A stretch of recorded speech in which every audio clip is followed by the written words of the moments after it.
நடிகர் சங்க வளாகத்துக்கு புரட்சிக்கலைஞர் விஜயகாந்த் அவர்களை பேரை வைக்கணும் நான் தன்னுடைய இடத்துல சமாதி அடைஞ்ச ஒரே தலைவர் விஜயகாந்த் சார் தான்.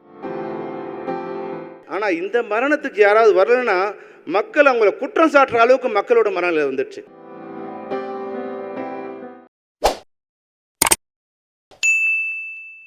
அனைவருக்கும் வணக்கம்.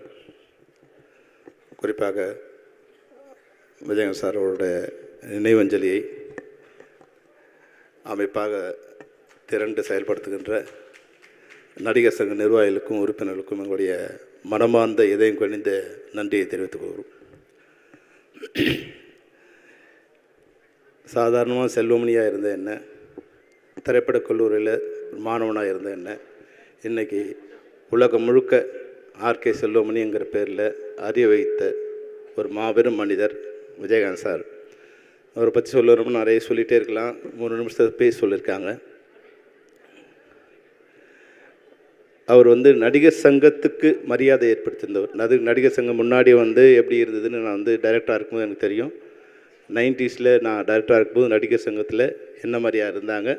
அதுக்கப்புறம் நடிகர் சங்கத்துக்கு விஜயகாந்த் சார் தலைவர் ஆன பிறகு, கேப்டன் தலைவர் ஆன பிறகு நடிகர் சங்கத்துக்கு சமுதாயத்தில் எவ்வளோ பெரிய ஒரு மரியாதை ஏற்படுத்தி தந்தவர். தனக்கு மட்டும் மரியாதை ஏற்படுத்தி தந்தவர் இல்லை, நடிகர் சங்கத்துக்கும் மரியாதை ஏற்படுத்தி தந்தவர் விஜயகாந்த். தனக்கு அதாவது ஒரு மனிதன் சமூகத்துக்கு பயன்படலைன்னா அவர் மனிதனே இல்லை. அதுபோல் ஒரு அமைப்பு அந்த சமுதாயத்துக்கு பயன்படலைன்னா அது எந்த விதமான பயனிருந்தும் பிரயோஜனம் இல்லை. விஜயகாந்த் சார் வந்த பிறகு தான் இந்தியாவே திரும்பி பார்க்குற நெய்வேலியை போராட்டத்தை, தமிழ் மக்களுக்கான போராட்டத்தை, நெய்வேலி போராட்டத்தை நடிகர் சங்கம் தலைமை எடுத்து நடத்தும்போது இந்தியாவே திரும்பி பார்த்தது. அப்போ தான் நடிகர் சங்கம்னா என்னென்னு இந்தியாவுக்கு தெரிஞ்சது. அதுபோல் ராமேஸ்வரம் போராட்டத்தை நடத்தும்போது நடிகர் சங்கம் உலகம் முழுக்க போய் நடிகர் சங்கத்தை நிலைநிறுத்தியவர் விஜயகாந்த் சார். நான் நடிகர் சங்க நிர்வாகிகளுக்கு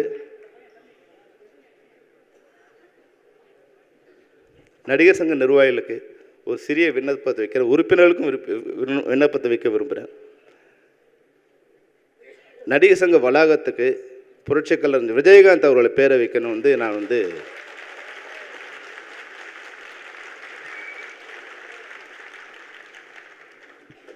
ஏன்னா நடிகர் சங்கம் இன்னைக்கு இந்த இவ்வளவு மரியாதையாக தலை நிமிர்ந்து நிற்குதுன்னா, அது புகழ் உச்சத்தை தொட்டதுன்னா அது விஜயகாந்த் சாரால் தான், கேப்டனால தான் இருக்கும்.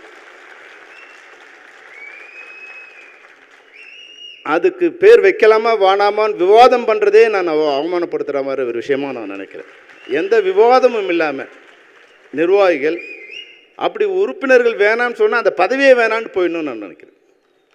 நடிகர் சங்கத்துக்கு நாங்கள் விஜயகாந்த் சார் பேரை தான் வைப்போம் அப்படின்னு தான் சொல்லணுமே தவிர நாங்கள் உறுப்பினர்களை கேட்டு வைப்போம். நான் அதிகமாக பேசுகிறதா இருந்தால் நாசரோ விஷாலோ என்னை மன்னிக்கணும். நான் என்னோடய உணர்வை சொல்கிறேன். ஏன்னா இதை விட இன்றைக்கி தமிழக முதல்வர் 2 முறை தமிழக முதல்வர் 2 முறை பார்த்து போனதால் விஜயகாந்த் சாருக்கு பேர் இல்லை, முதல்வருக்கு பெரிய பேர். அப்பா 2 முறை சிஎம் விஜயகாந்த் சாரை பார்த்தாரு, முதல்வர் அதனால் பெயர் அணிஞ்சார்.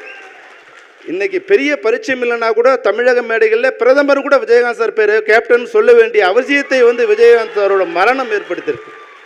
அதுபோல் விஜயகாந்த் சார் பேர் வைக்கிறதால, கேப்டனோட பேரை வைக்கிறதால நடிகர் சங்க வளாகம் தான் புகழ் பெறுமே தவிர விஜயகாந்த் சாருக்கு எந்த பேரும் அதனால் வந்துட போகிறதில்லை. அதனால் தயவு செய்து நாம் புகழஞ்சி செலுத்துவதாக இருந்தால், நடிகர் சங்கம் தன்னுடைய நன்றி கடனை திரும்ப செலுத்துவதாக இருந்தால், நான் விஜயகாந்த் சார் போய் கேட்டேன், எப்படிப்பட்ட மனிதர் விஜயகாந்த் சார் ஒரே வார்த்தையில் சொல்கிறேன். அந்த எந்த புகழையுமே தான் எடுத்துக்க விரும்பலை. அவர்கிட்ட போய் நான் கேட்டேன். ஏன்னா நான் D40 நடத்தும்போது எங்களுக்குள்ள ஒரு பிரச்சனை பில்டிங் எப்படி வாங்குறது அப்படிங்கும்போது நான் விஜயகாந்த் சார்கிட்ட போய் கேட்டேன், சார் பணம் எப்படி பண்ணீங்க, எப்படிலாம் அந்த கடையெல்லாம் அடைச்சிங்கன்னு. அப்போ அதெல்லாம் எனக்கு தெரியாதுப்பா, அதெல்லாம் பணம்லாம் கொண்டு கொடுத்தேன், சரத்குமார் கொடுத்து தான், நீ போய் சரத்குமார் கேளுப்பா, அதான் அவர் தான் கொஞ்சம் பேசி அதெல்லாம் செட் பண்ணார், எனக்கு விஷயம்லாம் தெரியாதுன்னார். அதாவது அந்த புகழை கூட தான் எடுத்துக்கணும்னு நினைக்க தெரியாத ஒரு உண்மையான மனுஷன். அதுபோல் உலகத்தில் இல்லை, இந்தியாவில், உலகத்தை பற்றி எனக்கு அவ்வளோவா தெரியாது, இந்தியாவில் எந்த தலைவனும் பொது சொத்தை எடுக்காத தலைவன் இல்லை.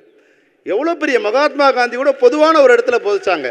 ஆனால் தன்னுடைய இடத்துல சமாதி அடைஞ்ச ஒரே தலைவர் விஜயகாந்த் சார் தான். அதுக்காக கூட அவர் வந்து ஒரு இடத்துல போய் பொது இடத்துல அவர் வந்து அடக்கமாகல. தான் விலை கொடுத்து வாங்கிய இடத்துலையே தன் சமாதி அடைஞ்சு எவ்வளோ பெரிய மனுஷன் பாருங்கள். ஒரு பைசா கூட வந்து இருந்த வரைக்கும் தன்னுடைய சொத்தை கொடுத்தாரு, பணத்தை கொடுத்தாரு.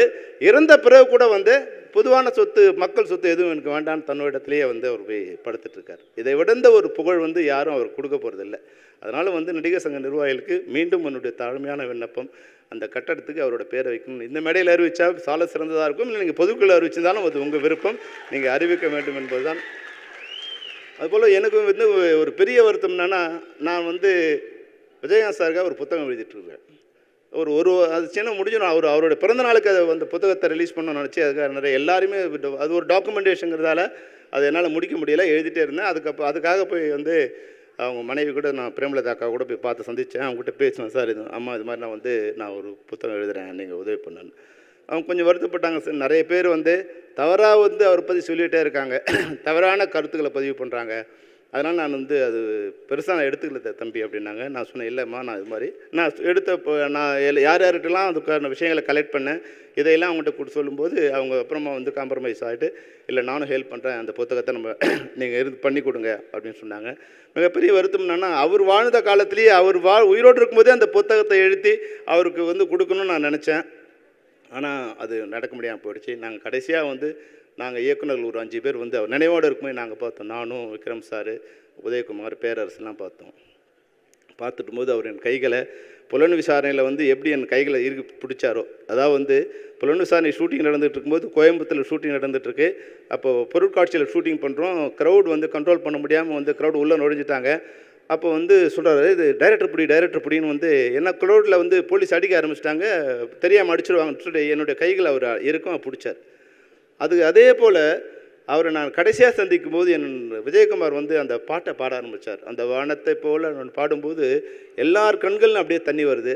அவரு கண்ணிலும் தண்ணி வந்து அவர் கைகளால் வந்து உதயகுமார் அவனோட கண்ணை துடைக்கிறார். அழுகாதங்கிற அவரால் பேச முடியல, அழாதுன்னு அப்படி வந்து கண்ணை துடைக்கிறாரு. எங்கள் 2 பேரோட கையை 2 கையில் அப்படி பிடிச்சிக்கிட்டார். அது என் மனைவிக்கு இன்னும் என் கண் முன்னாடி இருக்குது. இன்னொரு பெரிய விஷயம் என்னென்னா, 1988 டிசம்பர் 28 புலன் விசாரணை நாங்கள் பூஜை போட்டு தொடங்குற நாள். அதே டிசம்பர் 28 2023 அவர் மறைகிறார்.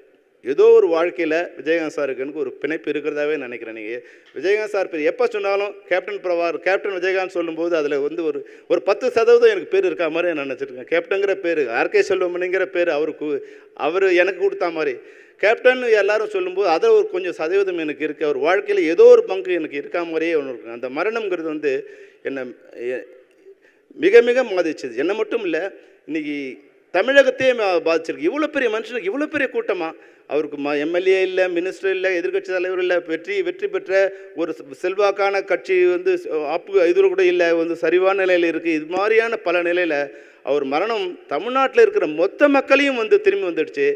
இது வரைக்கும் நான் பார்த்ததில்லை. எந்த மரணத்துக்கும் யாரும் வரலன்னா கூட வந்து யாரும் பெருசாக எடுத்துக்கல. ஆனால் இந்த மரணத்துக்கு யாராவது வரலைன்னா மக்கள் அவங்கள குற்றம் சாட்டுற அளவுக்கு மக்களோட மனநிலை வந்துடுச்சு. ஏன்டா நீ வந்து அந்த மரணத்துக்கு போகலங்கிற கேள்வி கேட்குற மனநிலைக்கு மக்களுக்கு பயந்தாவது இந்த நிகழ்ச்சிக்கு வர வேண்டிய ஒரு கட்டாயத்தை அந்த பொதுமக்கள் ஏற்படுத்தியிருக்காங்கன்னா, அதுதான் வந்து விஜயகாந்த் சாரோட கேப்டனோட மிகப்பெரிய பலம். என்னென்னா, வாழ் வரைக்கும் அவரோட பலம் யாருக்கும் தெரியல. ஆனால் மறைஞ்ச பிறகு அவரோட பலம் இருக்குது பாருங்கள். இன்றைக்கி நம்மளுடைய ஏசிஎஸ் சண்முகம் சார் சொன்ன மாதிரி இன்றைக்கும் ஆயிரக்கணக்கான பேர் அது வந்து அவரோட கல்யாண மண்டபத்துக்கு கியூ நின்று புகழஞ்சு செலுத்துகிறாங்க, லட்சக்கணக்கான பேர் செலுத்திக்கிறாங்கன்னா, இதை விட வந்து நன்றி கடனை தமிழக மக்கள் வந்து வேறு யாருக்கும் செலுத்திருக்க மாட்டாங்க. அந்த அளவுக்கு மிக அன்பையும் நன்றி கடனையும் திரும்ப செலுத்திக்கிட்டே இருக்காங்க. கடைசியாக என் பேச்சை முடிக்கும் போதும் என்னுடைய வேண்டுகோளோடு நடிகர் சங்க வளாகத்துக்கு விஜயகாந்த் பேரை வைக்க வேண்டும் என்று வேண்டுகோளோடு என்னை உரையை முடிக்கிறேன். நன்றி, வணக்கம்.